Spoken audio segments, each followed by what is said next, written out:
मैं तो गुजर गया, पीछे से जो आने वाले हैं उनको क्या प्रॉब्लम हो रही है मैं उसके बारे में नहीं सोच रहा। आप राह चलते, जैसे आप कई दफा पूछ रहे थे ना लोगों से कि आपका इसके बारे में क्या ख्याल है, आप उनसे पूछे कि आपको पता है कि what is environmental protection act. आप यकीन माने लोगों को नहीं पता। अब आपको कभी कभी ऐसा लगता है कि जैसे as a student of psychology, mass communication and being a media person, हम ऑब्जर्व भी करते हैं ना हमारे आसपास की बहुत सारे बिहेवियर्स को, इन्वायरमेंट को।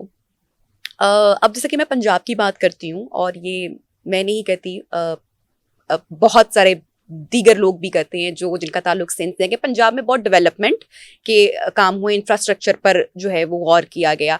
अभी जैसे रिसेंटली फिरोजपुर रोड पे आपने देखा होगा कि बाइकर्स के लिए एक जो अलग से लेन बनाई गई, और मरीम नवाज शरीफ साहिबा की मैं इस इकदाम को बड़ा सराहती हूँ कि एक डिसिप्लिन में तमाम चीज़ें होनी चाहिए, और जो फल फरोश हैं उनको एक डिसिप्लिन से रखा गया, ठीक है। लेकिन अभी भी जब हम फिरोजपुर रोड पर जाते हैं और हम देखते हैं कि जो वही बाइकर हजरात हैं वो उस लेन में नहीं जा रहे होते, और वो बीच में घुस रहे हैं, फिर राइट लेन में आ रहे हैं। अब आपने काम तो कर दिया, उसका बजट भी आ गया, प्लान भी है, लेकिन ये जो आम आदमी की अवेयरनेस की बात है, या मुझे समझ लगता है कि इनको झंझोड़ कर, इनको हिला कर बताया जाए कि प्लीज ऐसे मत करो यार, अलग लेन दे दी है। ये बात सिर्फ मैं एक एग्जाम्पल के लिए दे रही हूँ, लेकिन हम अगर सिर्फ इन्वायरमेंट की बात कर रहे हैं तो पोल्यूशन को बढ़ाने में मेरे ख्याल से हर फर्द का उतना ही जो है वो किरदार है। ये जिम्मेदारी हम सबको बहुत डीप इनसाइड फील करनी पड़ेगी, तभी हम इसमें कुछ अपना किरदार अदा कर सकते हैं। वरना क्या कर सकते हैं हम अपने मुल्क को बचाने के लिए, अगर हम समझेंगे नहीं कि कितना डैमेज कर सकता है हमारे मुल्क को, दुनिया को। देखिए नबिया, आपने बड़े प्यार से कहा कि क्यों ऐसा हो रहा है, आपने उसका एक रीजन बता दिया, लेकिन साथ में कहा कि आप बताएं कि क्यों हो रहा है। देखिए, जब से हम पैदा हुए हैं, हम अपने पहली हमारी दरसगाह हमारा घर या हमारी माँ की गोद है। फिर हम आगे चलते हैं तो हम स्कूल जाते हैं, फिर हम आगे चलते हैं तो सोसाइटी का हिस्सा बनते हैं, हम अडल्ट 18 ईयर ऑफ एज पे आ जाते हैं। फिर हम आगे चलते हैं तो फिर हम जॉब में जब जाते हैं एम्पावर्ड होते हैं। अब बात ये है कि एक लफ्ज़ है जिसको हम कहते हैं सिविक रिस्पॉन्सिबिलिटी। एक लफ्ज़ है जिसको हमने कभी पढ़ा था कि जो किसी और का राइट है वो आपकी ड्यूटी है, और जो आपका राइट है वो किसी और की ड्यूटी है। तो वो कॉन्सेप्ट्स कहाँ हैं? वो कॉन्सेप्ट आपको मुआशरा सिखाता है, वो कॉन्सेप्ट आपको घर सिखाता है, वो कॉन्सेप्ट आपको स्कूल सिखाता है, जहाँ पे आप टीम वर्क में काम करना शुरू करते हैं। तो जब तक आपकी नो हाउ नहीं होगी उससे, जब तक आप अपने दिल में, यानी जिसको कहते हैं आजकल की ज़बान में हम कहते हैं ना, एम्पैथी का फैक्टर नहीं होगा आपका, कि मैं तो जो कर गया, वो कहते हैं जी मैं तो गुजर गया, पीछे से जो आने वाले हैं उनको क्या प्रॉब्लम हो रही है मैं उसके बारे में नहीं सोच रहा। लेकिन एक एम्पैथी होगी, साइकोलॉजिकल एक थिंकिंग होगी, वो ये सोचेगा कि ये मैं इतना इर्रिस्पॉन्सिबल क्यों हूं। तो अगर वो इर्रिस्पॉन्सिबल नहीं होगा तो ही वो चीजें चलेंगी। और हम सब अगर इसी सोच से चलेंगे तो मेरा नहीं ख्याल कि आज हम जिन चीजों को पिन पॉइंट कर रहे हैं कल हमें पिन पॉइंट करना पड़ेगा, बल्कि हमें इनको कहना पड़ेगा कि you are the role models, and अब हम दुनिया को दिखाने लगे हैं कि व्हाट इज इट। करेक्ट। और मैं इसके साथ ये भी ऐड करना चाहूंगी पॉइंट के, क्योंकि जितने भी हम प्रोग्राम्स करते हैं, मेंटल हेल्थ पे करते हैं, फिजिकल हेल्थ पे करते हैं, आज हम एनवायरनमेंट की बात कर रहे हैं, एक बहुत बड़ा चैप्टर है, एक बहुत बड़ा टॉपिक है, कि हम जब तक पाकिस्तान की मैं स्पेशली बात कर रही हूँ कि हमें हमारे लोगों को, आई थिंक जो मोस्ट प्रियोरिटी होना चाहिए इस वक्त, हमारी गवर्नमेंट की तरजीहात होनी चाहिए कि हम अपने लोगों को कितना एजुकेट कर सकते हैं, कितनी अवेयरनेस। क्योंकि जब तक एक जाहिल इंसान को समझाना, उसको पढ़ाना शुरू से बहुत मुश्किल है, तो एजुकेशन जब हमारी प्रियोरिटी होगी, जब हमारे लोग पढ़ेंगे तो उनको आपकी और मेरी इस वक्त हुई बात समझ आएगी, उसकी डेप्थ समझ आएगी, मेंटल इश्यू समझ आएंगे, जिस्म की हमारी जो बीमारियां हैं वो समझ आएंगी, रिलेशनशिप्स को कैसे बेहतर करना है, हम एक बेहतर माशरा बन सकते हैं। तो उसके लिए जो एजुकेशन है, दैट इज द की, कि अगर हम अपनी एजुकेशन अपने मुल्क में बेहतर कर लेते हैं तो हम बहुत सारी चीजों को, डोंट यू थिंक जवेरिया साहिबा, थोड़ा सा हम अपने अपने कॉन्टेक्स्ट से इस वक्त हट रहे हैं, लेकिन हम बेहतर कर सकते हैं। आपने कॉन्टेक्स्ट से हट के बहुत अच्छा किया, क्योंकि इसका आंसर मैं आपको और तरह से थोड़ा सा डिफरेंट देने लगी हूँ। देखिए, दुनिया में जब कोई चीज़ हो रही होती है तो अच्छी चीज़ को सारी दुनिया फॉलो करती है। वो आपके घर से शुरू हो, वो आपके मोहल्ला से शुरू हो, वो आपके टाउन से शुरू हो, वो दुनिया एज अ वर्ल्ड कम्युनिटी कहीं से शुरू हो। जब आप यूनाइटेड नेशंस को देखते हो तो उन्होंने United Nation sustainable development goals मुतारिफ करवाए हुए हैं जो 2015 में आए। उससे पहले मिलेनियम डेवलपमेंट गोल्स से मैं उसकी डिबेट में नहीं जा रही। 2015 में आए और उसका टारगेट है 2030।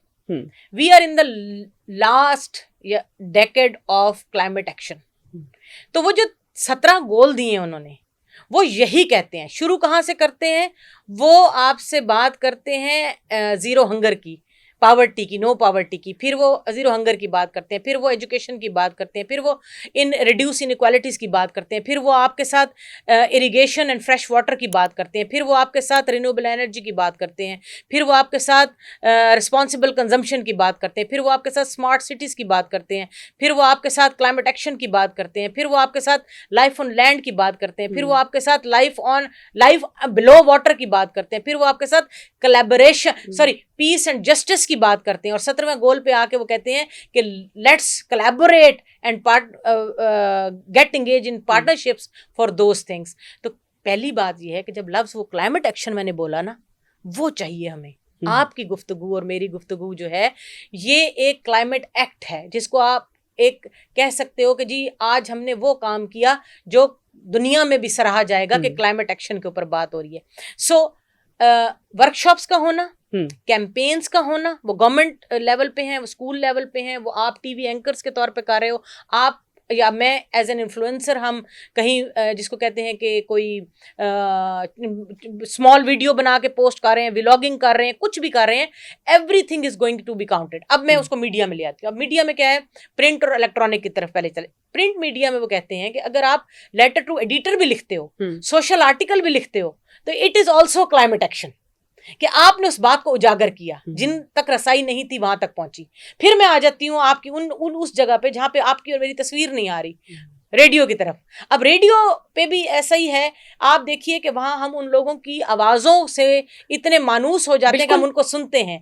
वो भी इन्फ्लुएंसर्स हैं, उनको चाहिए कि वो इन चीजों को अपनी बात में लेकर आए, लोगों को इस चीज पे बताएं। अब बात सिर्फ इतनी है कि जब मैंने 17 गोल्स कहे, तो हर गोल में से रोज का एक गोल भी आप ले लेना, या हफ्ते में एक गोल भी ले लेना, तो आप 4-5 महीने ऐसे बात करेंगे कि आप उसमें ऑथेंटिसिटी माने जाएंगे। तो एक तो इन चीजों को देखा जाता है। अगली बात आती है कि अब हम इसको थोड़ा सा जिसको कहते हैं कैलकुलेटेड फॉर्म में लेके आते हैं। कैलकुलेटेड फॉर्म में ये है कि आज हमने टीवी पे एक प्रोग्राम किया, कल आप एक ऐड में ये बात करेंगी, परसों आप अपने व्लॉग में बात करेंगी, फिर वो कहता है अच्छा इसको अब उन बच्चों तक कैसे पहुंचाया जाए जिन्होंने आगे चल के आगे हमारे पास आना है। तो उस जनरेशन को, कमिंग जनरेशन को या ग्रोइंग अप जनरेशन को आप स्कूल में इसकी तालीम दें। सही, ठीक है, करिकुलम का निसाब का हिस्सा बनाना चाहिए। हमारे मुल्क में जो कमी है वो सिर्फ प्राइमरी लेवल पे नहीं, वो यूनिवर्सिटी लेवल पे भी इस टाइम भी वो आपके निसाब का हिस्सा नहीं है। इवन आप जब तक क्लाइमेट, या जिसको मैं कह सकती हूँ कि एनवायरमेंटल लॉ पढ़ने नहीं जाते तो आपको नहीं पता। या आपकी ए लेवल्स में एक सब्जेक्ट है which is called environmental management, वो नहीं आप पढ़ते तो आपको वहां समझ नहीं आती। लेकिन दुनिया में ये चीजें 7th 8th ग्रेड तक लोगों को ऐसे पता होती हैं, स्टूडेंट्स को, कि वो हर जगह इसके ऊपर बात कर रहे होते हैं, वो इसके ऊपर इनिशिएटिव्स ले रहे होते हैं, वो आपको मुझे भी कहीं पे चैलेंज कर रहे होते हैं कि ये चीज ठीक है या गलत है। इवन वेस्ट मैनेजमेंट की बात आती है। तो कहने का मतलब ये है कि एक तो इस चीज को देखा जाना चाहिए। अब आपके पास, हमारे पास पाकिस्तान में, दुनिया में 70s में क्लाइमेट चेंज के ऊपर एनवायरमेंटल लॉज आना शुरू हो गए थे। हमारे पास जो एनवायरमेंटल लॉ आया, it is called Pakistan environmental protection act 1997। ठीक है। अब आप राह चलते, जैसे आप कई दफा पूछ रहे थे ना लोगों से कि आपका इसके बारे में क्या ख्याल है, इसके आप उनसे पूछे कि आपको पता है कि what is environmental protection act. आप यकीन माने लोगों को नहीं पता। तो ये चीज हमारी इंडिविजुअल ड्यूटी भी बनती है, आपकी हमारी, गवर्नमेंट की भी बनती है। वो एड्स क्यों नहीं बनाए जाते, उस तरह की बात क्यों नहीं की जा सकती। पहले आप जब साबुन बेचना चाहते थे तो हमने हाथ धोने की बात की, लेकिन जब कोरोना आया तो हमें वही एड बाहर से दोबारा दिखाना पड़ा, and that was having an impact. अगर वही चीज अभी हम सिखाएंगे, आप आहिस्ता आहिस्ता वो चीज लोगों को एजुकेट भी करेंगे, इंजेक्ट भी करेंगे, तो आहिस्ता आहिस्ता वो उनकी रोजमर्रा जिंदगी में उसका हिस्सा बनता जाएगा, और आप अनकॉन्शियसली वो काम कर रहे होंगे और आपको लगेगा कि ये हो रहा है। करेक्ट।